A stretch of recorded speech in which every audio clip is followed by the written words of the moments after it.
welcome everybody to the first podcast on our first international tour of the coffee show. We are in Indonesia. We're in the city of Jakarta right now. We are in Ombe Coffee in Jakarta, joined by Jordy and Haru, representing Ombe Coffee. Welcome to the coffee show, gentlemen. Thank you so much. No, thank you. Thank you for having us. We've this is the second venue of yours that we've been to on this leg of the tour. The other one was in a suburb called Senopati. Yeah, right. Yes. I love Indonesian coffee. I've absolutely loved the whole trip since we've been here. It's been absolutely amazing. The coffee's been excellent and everyone's treated us so well. So it really has been awesome. Want to tell everyone that's listening to the podcast, if you're brewing at home, I want you to consider brewing with Timor. So Timor, they're partnering with us on the coffee show. You can use some of their hand grinders. This week at the World of Coffee in Jakarta, there is the World Brewers Cup. And yesterday I had the pleasure of going to some of the trainings for the brewers. So what often happens on the weeks like this is everyone goes to one location and they practice brewing their coffees. And what I noticed at a lot of these sessions yesterday was that people are using Timor grinders, Timor Sculptor electric grinders, Timor hand grinders. So if you're brewing at home, consider using Timor. Okay, guys, it's been an absolute pleasure, as I was saying, coming to Jakarta. So we got in screen here, we got Jordy in the nice corduroy blue jacket. And we got Haru in the what looks like a lumberjack shirt over there. Flannel. So firstly, what are your roles here at Ombe Coffee? I think my role probably is gonna be like, my dad's the one who's opening up, starting the Ombe Coffee. I'm probably gonna say like I'm his personal assistant. Uncle Jason? Yes, Uncle Jason. Yeah, I'm his personal assistant / son, and then just that's it. Like managing everything, helping him. And that's about it. And Haru? Well, I've been with Ombe for about 10 years now. So safe to say, I manage operational things, include barista team, include service team, and also kitchen team.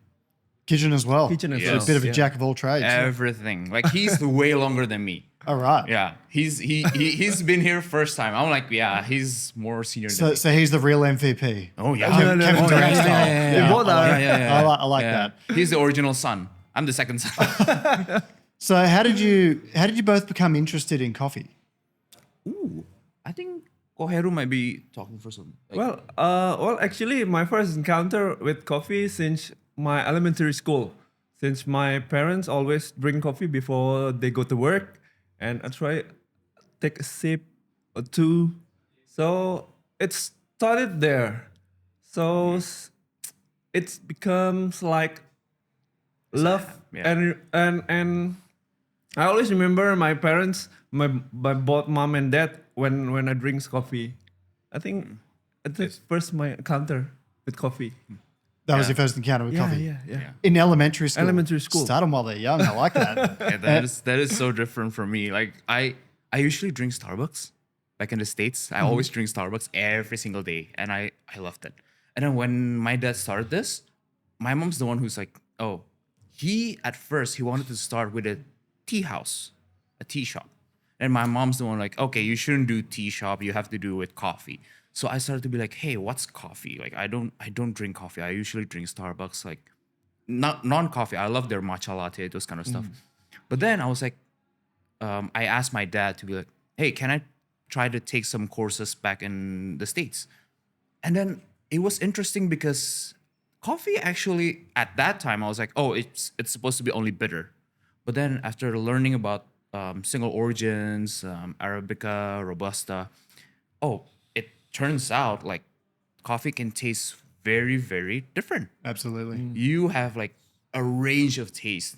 Like some coffee you can smell like, they even smell like very fruity, very floral, which is like, whoa, this is interesting. So that's why I got into coffee. So just take me back to the States. What were you doing in the States, if you don't mind me asking? So were you studying? I was studying, yeah. I was studying finance. Finance. Nothing coffee related. And where were you studying? I was studying in 2 years in California and then 2 years in Indiana. What was you at the Hoosiers University? Yes, Yeah. I went to Indiana University. And when you're in Cal, what college? Bloomington. Okay, right. Bloomington, So yeah. were you a big time? Indiana's got a really popular basketball team. Yeah. In the Yeah. in Hoosiers. NCAA. So Hoosiers, that's how I know.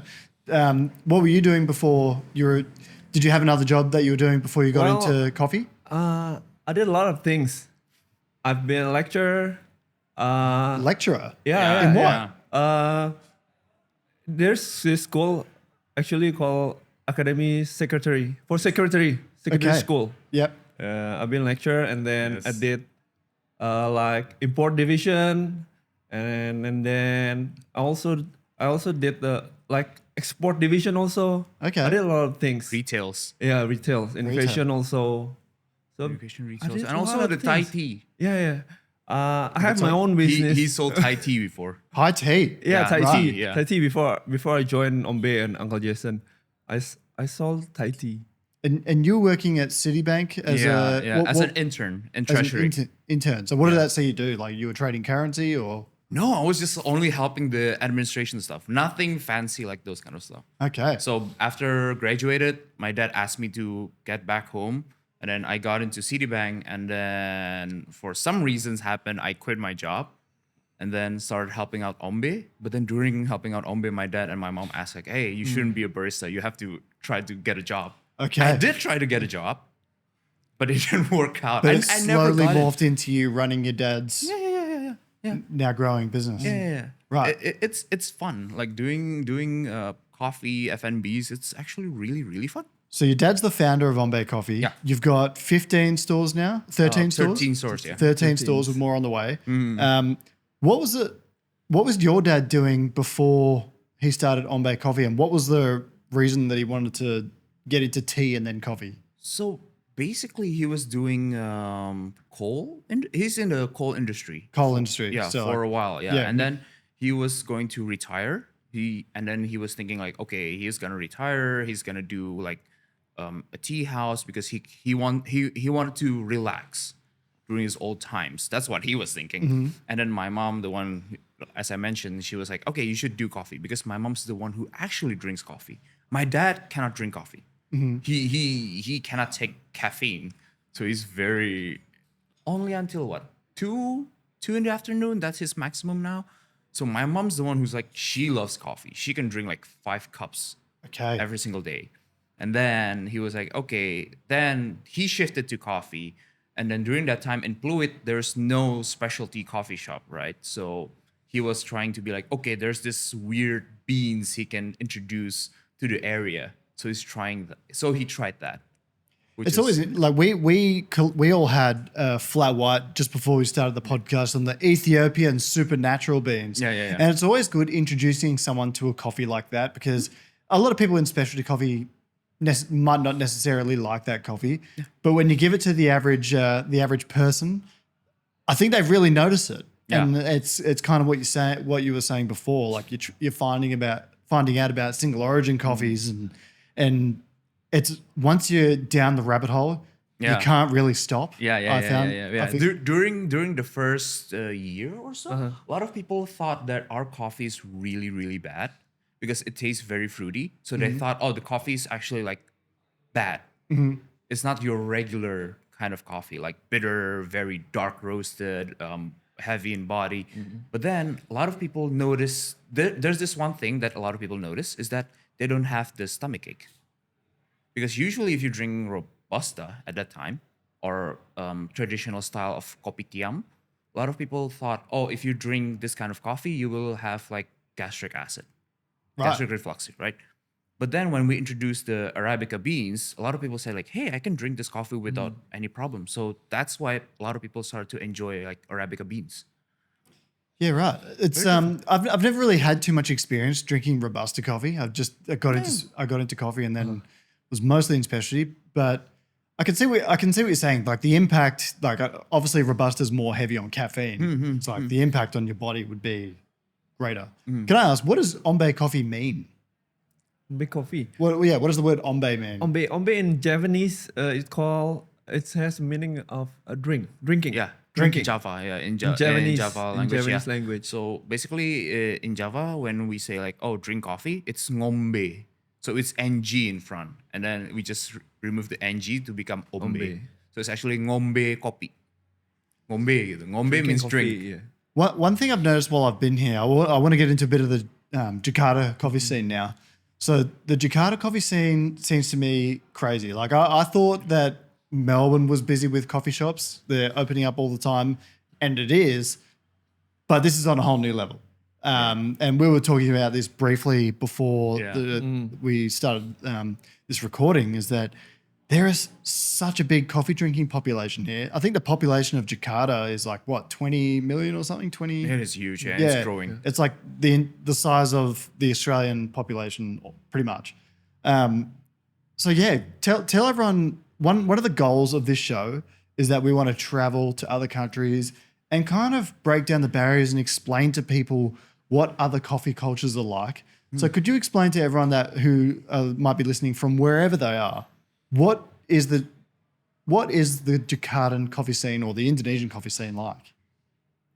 Ooh, wow. How would you frame it? I mean, you want me to start with it? Okay. So, So, I mean, the coffee scene here in Jakarta, it's always changing, like rapidly changing ever since COVID.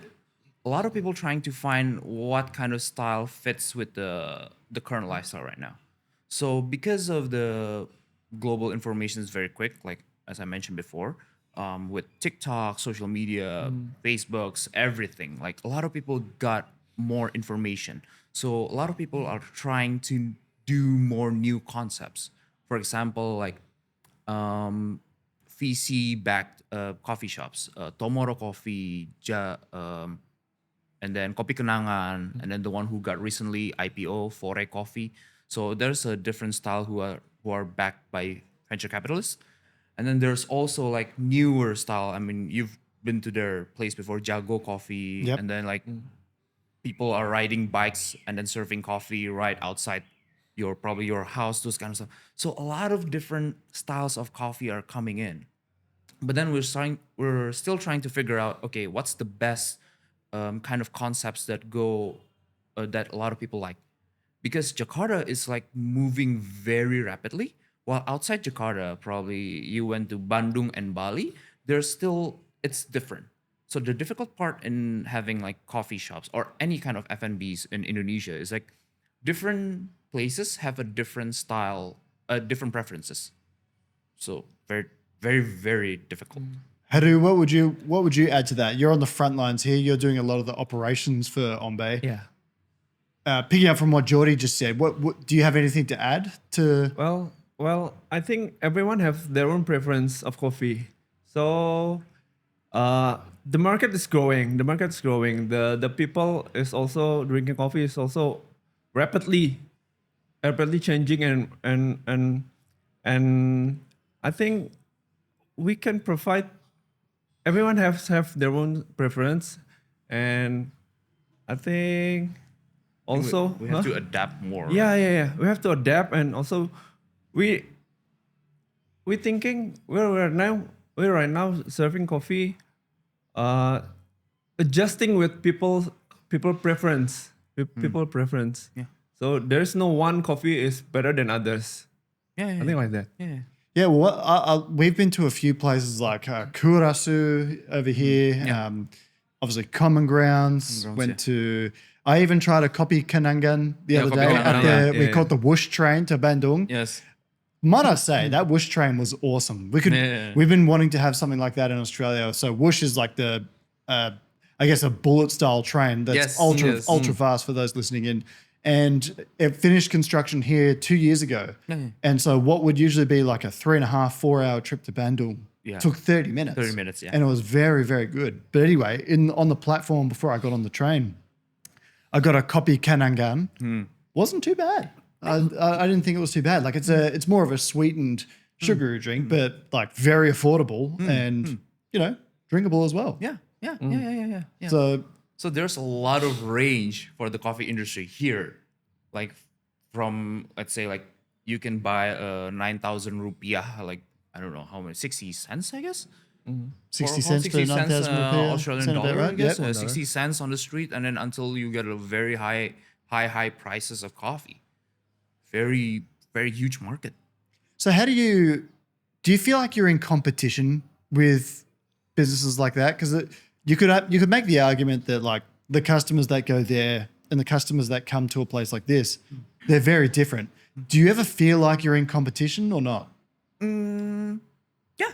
Yeah. I mean, if we're talking about competition in a way, like probably we have to because F&B's like coffee industry, I think it's not a lot of people can enter the industry. If you have enough capital, you can just enter the market. So not only like, and then it happens. It happens outside big groups outside F&B. They're actually in property mining. They have their own F&Bs now. I do not know why, to be honest. Like, why would they want to go into the F&B industry? Because in F&B, it's very, very difficult, right? The operational stuff, it's so different. But then they're trying to move towards that area. So that's why we're trying to be like, okay, this is like the game is different. So you're getting the competition from these bigger firms that can just invest in these startups, so to speak. That's one. And then there's newer player as well. Like those people who have more newer ideas, they're more like enough like have this kind of crazy ideas that can be backed up, and then a lot of community would love that kind of new ideas.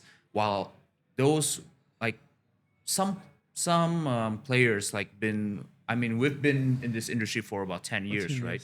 So we cannot be as fast or as agile because we have like 13 stores. We have to think like, okay, if we want to implement this, we have to think about how to implement in different stores. So those are the difficulties. What do you think you would add technologically to a business like this? Because I feel like my personal belief is that technology is such a big part of the coffee industry. It's becoming bigger. And the rate at which new products are becoming available, both commercially and for home brewers, is just incredible. Yeah. It's incredible. And the pace is just picking up. Starting with you, Haru, what if you were to implement some new tech that you want to get for some of the stores, what do you think you would do, or how do you think you would go about it? Well, lately we have installed our new support system we call ESB. Yeah. Right, ESB. Yeah. So ESB help us. So from the back, The point of sales. point of sales, from the back office, they provide all the feature that help us with information and stuff. So I think it's quite helpful to have a new technology in our operational, especially operational. Yeah. So basically anything that can actually help with the barista's work, I think that would be really, really helpful. Because at first we thought like, okay, if you want to, for example, like washing machine, like dishwasher, that is actually very, very helpful to have. Like you can, back then we need one person to take care of all the dishes. But now with washing machine, dishwasher, it's just you just put in and you just leave it. And then it's way much more cleaner because of the hot water, the rinsing part. It's great. So anything that can help with the barista's work, also the cook's work, everything, like it actually helps. But then here's the thing. Sometimes there are some of the work that we cannot change with technology. For example, cashier. We cannot change that to be like very automated kiosk at all times. Because sometimes you need the barista to actually greet the guests, right? So saying like, hey, Kirk, how are you doing? So flat white as usual, those kind of stuff. We need that kind of service. Is that a big part of what Ombe Coffee is? Yes. So what's the mission of Ombe Coffee? So basically we want to give back everything that to the community around us. So that's a coffee shop, right? So if you came into the coffee shop and then you feel welcome and then you knew the barista and then the barista knew you, that's what we're aiming for. We knew what you want, what you like to have, what's your daily routine going on. So when you come into the coffee shop, you just feel welcome. That's what we're aiming to do. But that is very difficult though, because the lifestyle's changing, how everybody's more tech-based, they're glued to their phones. So that kind of interaction is actually like getting lower and lower. So a lot of people are thinking about, everything's going to be replaced by AI and technology, right? Well, in a way, and I've had this discussion with a number of people, in that kind of world where everyone is glued to their phones, and there's less social interactions, I guess, on aggregate, the value of a coffee shop's probably never been higher in a way, because you're getting those things and it's so refreshing. And I've never really heard anyone put to me that there's a consensus view that everyone wants to do away with things like the human interaction, the cashier, the barista, because it's just so much of a part of what coffee is that like a car needs a driver, a coffee shop needs a barista. You know what I mean? Like, and I think it's excellent that you place that value on it. And it's kind of a big reflection of how your dad is as well. So we got some footage and did a little mini interview with him the other day, but he's a very talkative person. Yeah. And when you mentioned to me about him kind of considering retirement, so his solution is opening up a coffee store. For me, it's like, why would you spend your retirement doing that? That's high cortisol. I know. But he seems to enjoy, from what I heard, he spends his days mingling around the coffee shop, talking to people. Bit of a superstar. I cannot imagine him like retiring in a small place like nobody's there. No. He's gonna get crazy. He's gonna get just mad. always got to be doing something. Yeah, he's gonna do something. Yeah, Even no, if I I feel put that. him, if he's gonna go somewhere like nobody's there, he's gonna make something. So what are some of the challenges that people in Jakarta face? Like in Melbourne, I guess what the biggest challenge for a coffee shop right now is people working from home. So that's probably changed the dynamics of specialty coffee in Melbourne a lot in the last 4 or 5 years. What are some things that you would maybe say that coffee shops in Jakarta face challenges with? I think in my point of view, the challenge we face right now is like human resources. Human resources. Yeah. Since we're serving people, this is not the only we're not only selling coffee. We're only serving a service. We're serving people. That means a hospitality industry. So we need people that have the character, the value that same as Ombe. I think right now we have the difficulty to find that all the people. Right. So staffing is an issue here too. The hiring people. Hiring process, the workers, even the customers as well. Sometimes it's a bit difficult too, because some people do expect, like, if you're in F&B and then everything has to come perfectly, while it's, the product is made by people as well, right? So there's gonna be a little bit of a human error, but then some people do not want that. They expect it to be, it has to be perfect. Always perfect. It's kind of difficult, right? If we're working in F&B, sometimes we understand, like, hey, it's okay to not be consistent at all times. We're trying to be, but then sometimes it might not gonna happen. If the barista is gonna have a bad day, it's gonna be like, okay, it's not gonna be consistent. The barista will never had someone who asks, hey, how's your day going? It's always the barista asks the customers, right? Hey, how's your day? But then it's never coming back to us. I feel like if I was working in Jakarta as a barista, my number one challenge would be getting to work on time. The traffic here, bro. Crazy. The traffic. What's going on here? There's so many people, and like the people on the scooters as well. They are audacious. It's like I was saying to my business partner who's here with us the other day. It's like, are they not worried they're going to get hit by a car? Because they are ducking and weaving and stuff like that. Yeah. I'm like, bro, if this was me driving, I could not drive in Jakarta. I could not. It would be. Do you ever come to work like 2 hours late because you got stuck in Jakartan traffic? We got used to it. So we came in, so we go 2 hours earlier. Yeah, right. We have to change it. It's very difficult. The traffic's like crazy. But then that's sometimes you just enjoy in the car, like, okay, just looking around. But yeah, you make up to it. It's totally irreversible here as well, by the looks of it as well. Like because the infrastructure, you couldn't modernize your roads quickly. It'd take decades. I hope it would change. I really do hope. Like, But not anytime soon. not anytime soon. No. I don't think so. It's difficult. I don't see it happening either. What are your guys' attitudes towards Indonesian coffee? So obviously, Jakarta, part of Indonesia, we're all here. What's it like having a coffee shop in such a big coffee growing nation? Because agriculture is like 14% of your overall GDP in Indonesia, and coffee is the fourth largest, Indonesia is the fourth largest coffee producer in the world. Do you use a lot of Indonesian coffee here? Sometimes we do, yeah. Sometimes we do. The problem is, I think now it's a bit easier because of the tariff, those kind of stuff happening, going. So we have a lot of good beans. Usually it was exported outside. So now we have access to good beans as well. So people are more open towards Indonesian coffee. But then at first we're trying to introduce like coffee outside Indonesia. Like you had Ethiopian coffee, we do have El Salvador, Colombia. So we try to introduce, hey, coffees like you can taste different kind of coffees. But we're trying to move towards like, hey, we actually produce really good coffees. So sometimes here's back then, a lot of people said, hey, if you use local beans, like Indonesian coffee, you can sell your beans like way, way, way cheaper. You can sell your coffee way cheaper. But at that time, I thought, like, I asked my dad, like, hey, if we sell the coffee cheaper, what are the farmers gonna get? Because we're gonna push the cost, right? So the farmer's gonna get, do you think gonna get a lot out of it? So that's the mindset that we're trying to change. Like, hey, if the coffee's good, then we're gonna sell it with the same price, and then but then that way the margin can go to the farmers, those kind of stuff. Because the farmers here are actually not doing really well.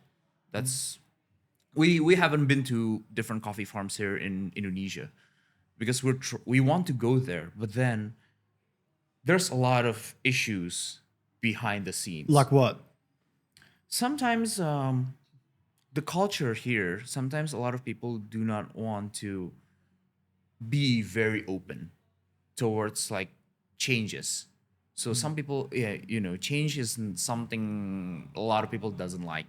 So we're trying to slowly going there because we just started with roasting our own coffee, but then after that we're trying to move to coffee farming.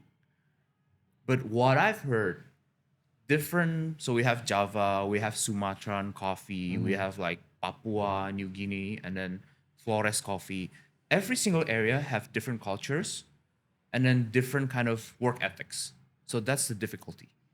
Well, I guess it's interesting about Indonesia because it's almost like there's a multiple nations within one nation because it's obviously there's so many different islands in Indonesia, and I can tell a big contrast and a big difference between say Bali and here. Like the two cultures are almost entirely different. But it is interesting what you say about Indonesian coffee. We went to a farm the other day in Bandung, and checked out the washing station, all that sort of stuff there. And I think the biggest what I took from the trip is like it's tough for them to get investment into the farm to be able to make improvements because obviously you need to be able to sustain your life, and the priority is getting like being able to pay your bills and being able to survive, not necessarily investing more into your coffee farm all the time. So like there's a lot of challenges that I understand with that, but it's interesting you say that about the sort of the cultural assessment of it. Yeah. So the work ethic is different from the one from this from Jakarta, outside Jakarta. I mean, in Jakarta probably gonna be like, oh, fast, like do everything like really fast, get things job done. Then outside of, I mean, you went to Bali, like they have a lot of more public holidays. You have to respect that, which we do understand. Like, okay, there's this kind of respect with the religion, but here in Jakarta, they're moving towards like, oh, you cannot go take a break all the time. Like public holidays, no, we just like go and work. So hustle culture is becoming more of a thing in Jakarta? Yeah, in Jakarta, yeah. Right. Because I feel like that's something that the sense in where I'm from, Australia, I'm sure it is across the entire world, is that I guess inflation has been a bit of a challenge over the last few years. And so the need to, if you want to get ahead, then nowadays a lot of influencers and stuff like that are pushing that you need to work extra hard. Yeah. So I can understand exactly what you're saying. Yeah. Whereas sometimes you go to where I'm from again, you go to some of the remote regions, everyone's just kicking back. Yeah. There's no traffic. Yes. You can go do slow living. Yes. They do the slow living. Slow living. So I totally vibe with that. Where do you see, or where do you hope to see Ombe Coffee in the next 10 years? 10 years from now. So you've got 10 years in the bank, 10 more to go, building on experience. Where to from here? I think hopefully we can build more store. not only in Jakarta, maybe outside Jakarta also. And we also have a dream. We have store in outside Outside Indonesia? outside Indonesia. We're going abroad. Hopefully. Where would you go first? Me personally, I love Japan. Right? He wants to retire to Japan. Okay, all I right. He love wants to Japan. retire. I think that's everyone in coffee's dream to have a shop in Yeah, Japan. hopefully we can have just one store. I'll be happy. Yep. One store in Japan. What are you guys both seem like you're seasoned travelers? What are your favorite coffee cities in the world? Japan, definitely. Japan? Definitely Japan. Definitely Japan. Tokyo, Kyoto, Kyoto, Osaka. Tokyo is nice. Yeah. Tokyo is Tokyo's nice. Yeah. I mean, I love Melbourne.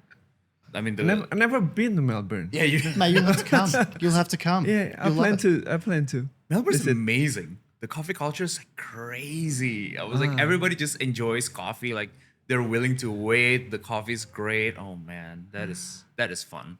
It is, and sometimes I feel like recently maybe I've taken it for granted.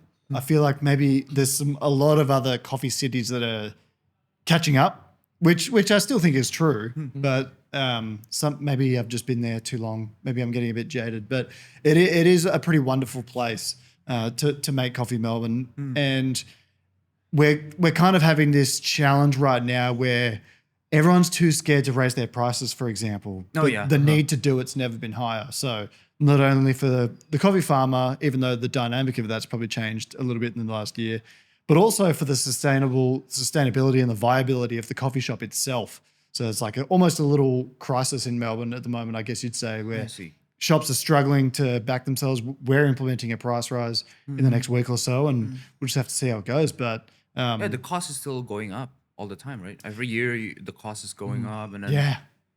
Well, you were explaining to me before, like I don't know if you can represent it as a percentage, but in Melbourne, I think anywhere between 30 and 40%, that's probably your wage cost for the entire business for a cafe in Melbourne. What would it be in Jakarta? Okay, this is very interesting because last week I've had a discussion with a HR asking about the wages in Bali and also here. A lot of people said in Jakarta it's about 15 to 20 maximum. 20% is like maximum. 20% maximum. 20%. So yeah, I was like, whoa, really? I was like, oh, what about Bali? Bali is about 30%. Really? Okay. So it's very different. But Jakarta, they push it towards like below 15, which is for me, it's like, that is crazy. That is nuts. I noticed you've got a lot more staff sort of per person in venues over here. Like in Melbourne, they would kill for that percentage. yeah. But like there's a lot, you've got a lot more staff allocated, obviously because the wage costs are lower, but there's a lot more staff dedicated to, I guess, every customer. Yeah. But the professionalism here is every bit as high as in Melbourne or in anywhere else I've been to. So the standard is actually very high. So that's the difficult part here in Indo, I guess. So basically in Melbourne, you can come to the cashier, pick up your own coffee. But here in Indonesia, Jakarta, some people expect to be served at the table. So restaurant style, not like a coffee shop kind of style outside Jakarta. So we're trying to make sense out of it. Like, okay, we're changing, like you order in the cashier, not on the table, to actually like minimize some of the cost. But then we're trying to make the workers to just focus on some things by having like some technology like dishwashing machine, those kind of stuff. So we're trying to help that part so we're letting the employees to actually like, okay, you just need to focus on certain parts instead of a lot of things to do. So we're trying to move towards that.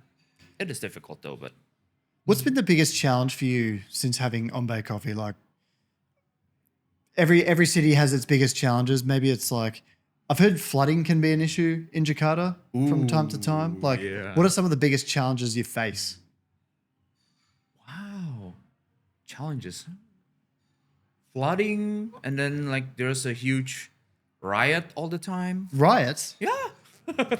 I need to know more about the I riots. mean, riots is a bit. I mean, riots is just a. It's normal. We just knew like, oh, there's gonna be a riot. Okay, this is gonna happen. It's very normal. What are the riots about?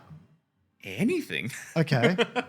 So it's happened on a. It's almost like a weekly. No, probably not weekly, a monthly basis. So we just knew like, oh, there's gonna be a riot over here. Don't go to that Mostly area. they always protest the government. Always about government. Yes. Right. Yes. Yeah. All the time. All the time. I don't know if it's proper for me to say, but I kind of want to experience a Jakarta riot. I want to see it.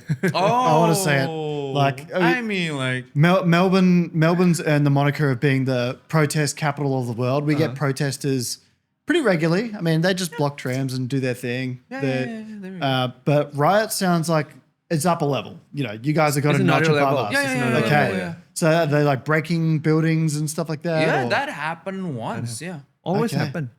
always happens. Always yeah. happened. Yeah, Yeah, it always actually, happen. All They right. broke all the things. Yeah. All the building. I kind of can we go to a riot? We won't start one, but can we attend? All right, maybe. My business partner's over there. He's like, no, No. You can't. Don't be that curious. All right, so riots. What was COVID like here? Because I imagine it must have brought obviously your city to a halt. Oh, yeah. The one thing I've noticed about Jakarta, obviously the pollution in the air. Mm-hmm. So like you could it's visibly noticeable when you're walking outside. Mm-hmm. I had heard that during COVID, when a lot of people stopped driving their cars, it was just blue skies. Oh my God, that is beautiful. What was that like to go from sort of living? Because it's an inescapable part of a city this big.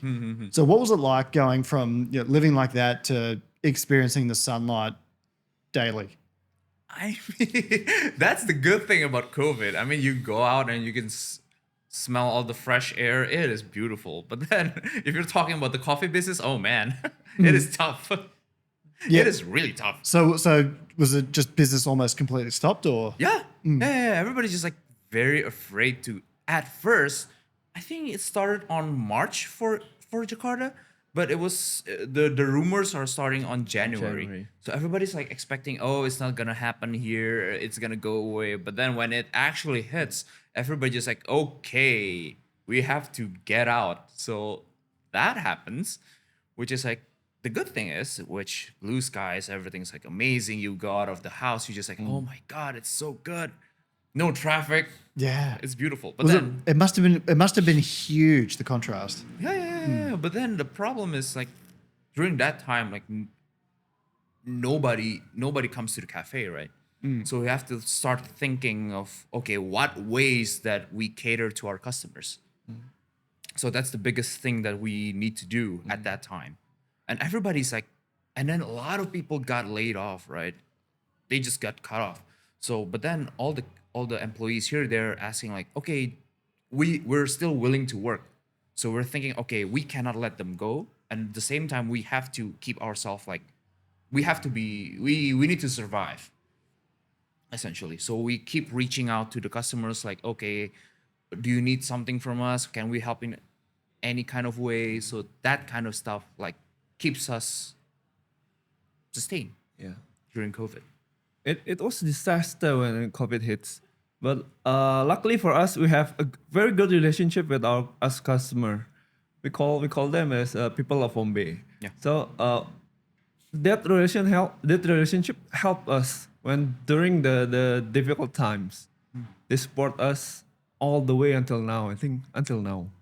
Right. So that's probably one of the biggest things that I see emerging in especially coffee in Jakarta is that word you were saying, community. Yeah. So like the community of people, and that's one of the magical things about coffee is that, like you were saying before, the human experience, having that community and the goodwill. So it's like, obviously coffee's a transaction. They spend their money, you give them a coffee, but there's a lot of that goodwill that's been built up over the years when you've got a customer service focused business as well. So if you're listening at home, folks, that is why coffee is such a good industry. That is why you should have a great service-focused approach to running a cafe.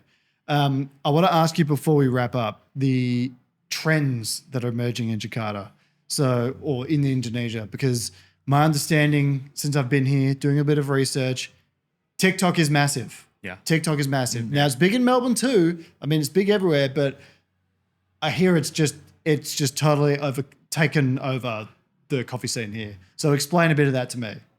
Wow. Give me some examples. I think social media in general here in Indonesia, different app caters to different market. So basically, if you have a very specific market, you have to choose very wisely in which app you want to go into. Like for example, TikTok. TikTok is very good in they're very fast, right? So the attention span, everything, like you need to be like it's always changing. But then I did try TikTok once for I tried using TikTok for 6 months.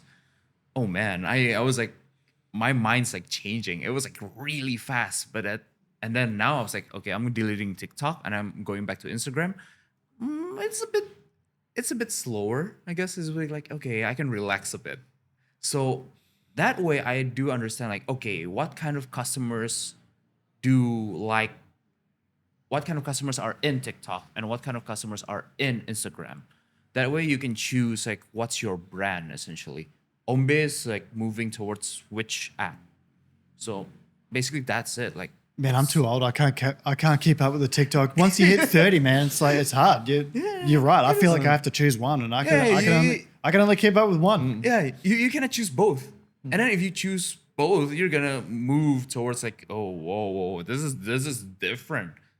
That is crazy though. It is crazy how TikTok is like overtaken everything here.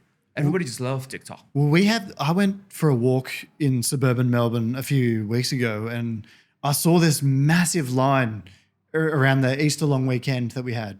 Huge line, probably 200 meters long, going around to the point where it was unsafe because people had to queue on the road. Okay. I thought, what is going on here? Yeah. It turns out there was a bakery that had made a croissant, which they then hollowed out, filled with hot chocolate, put cream on the top and garnished it. And they posted it on social media and people just went bananas for it. Yeah. And just like, it was crazy. Like people were like upset when they walked up and saw that. I'm like, damn it. It was crazy. Do you get stuff like that here? Yeah. All the time. We do. Yeah. We have all the we have- time. Yeah. We have that kind of trend happen here. Especially in Block M. Yeah, Block M area. Like near Block M, Senopati. yeah. Yeah. Block M is like the main place where everybody just like very hyped up. younger people, for younger yes. market. It's a cafe? Whoa, a lot of cafe, things. restaurant. Oh, is that shopping center we went to? Block M?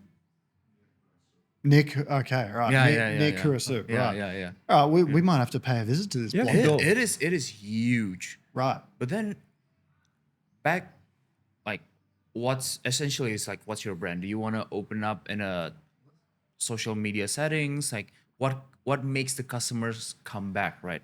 How do you keep it sustainable, those kind of stuff? Or do you keep making like new innovations, like trendy stuff, like different kind of play styling? Well, there's a difference between, you're right, because sometimes these TikTok trends and, blowing up on TikTok, and when you first open, you've got the line out of the door, those things go away.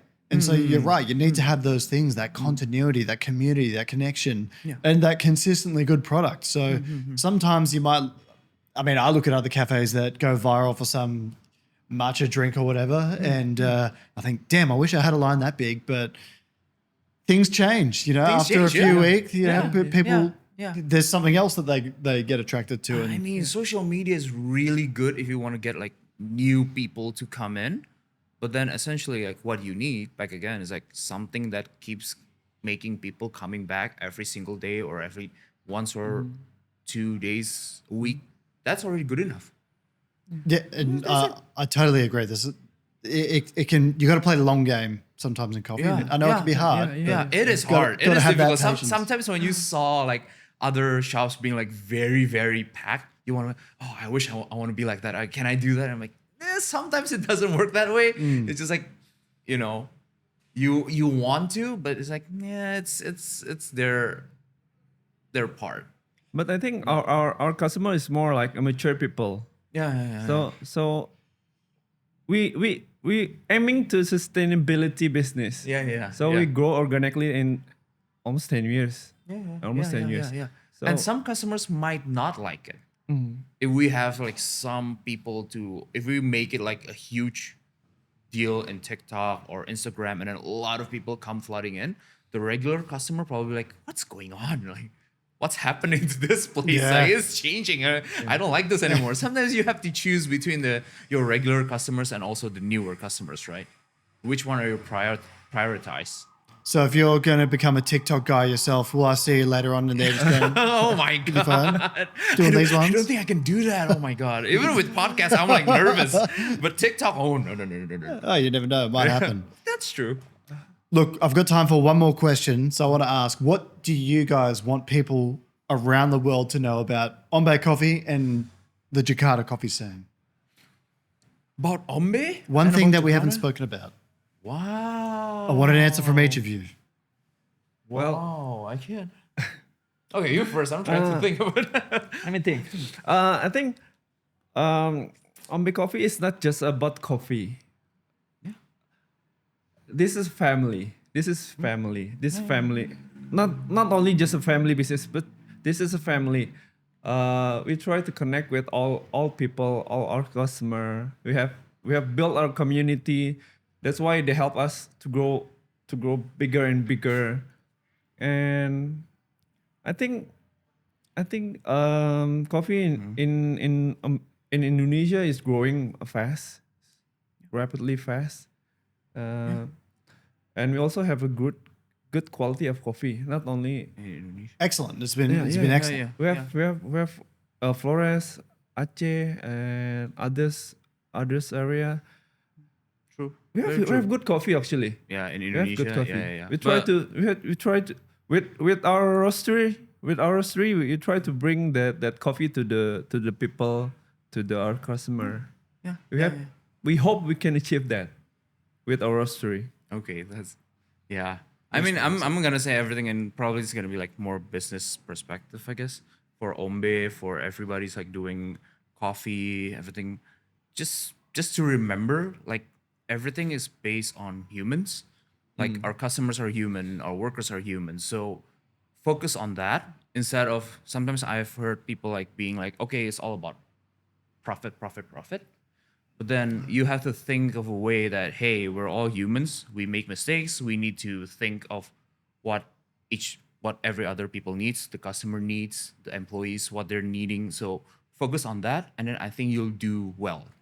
And if you're focusing only on, okay, basically profits, just push down all the costs, whatever it is, I don't think you're not gonna have a good time doing a business. But if you're doing your own business, just focus on the human part of it. Yeah, running a cafe from an accounting book is never really the best answer. Yeah, I mean, obviously, it's important. But, is important, you but need then- you need to drive the product, Balancing especially the out, people. So you should never be 100% dictated by what you've The done. numbers. Yeah, Yeah. it can be a dangerous trap. Yeah. Listen, thanks so much for hosting us here at this beautiful cafe. Thank you so much for having us. thank you Yeah, for no, having it's been us an also. absolute pleasure. Johan was saying we've got to get the Ombe Coffee guys on, and I'm very glad we did. Thanks for treating us so well. Jakarta's been so welcoming. It's been an absolute pleasure this trip. Before we sign off, I will remind you once again though, if you are looking to up your brewing game, consider Timor. Hand grinders, kettles, electric grinders. It's all there. Look at timor.com if you would like some products from them. Guys, thank you so much. Thank you. For everything. Thank you, and on that note, we will say hooroo. Haru? Hooroo. Yeah, it's like an Aussie goodbye. So Really? On three, let's all say it together. Hooroo. 1, 2, 3. Hooroo. Haru. Love it. Oh, there's Haru.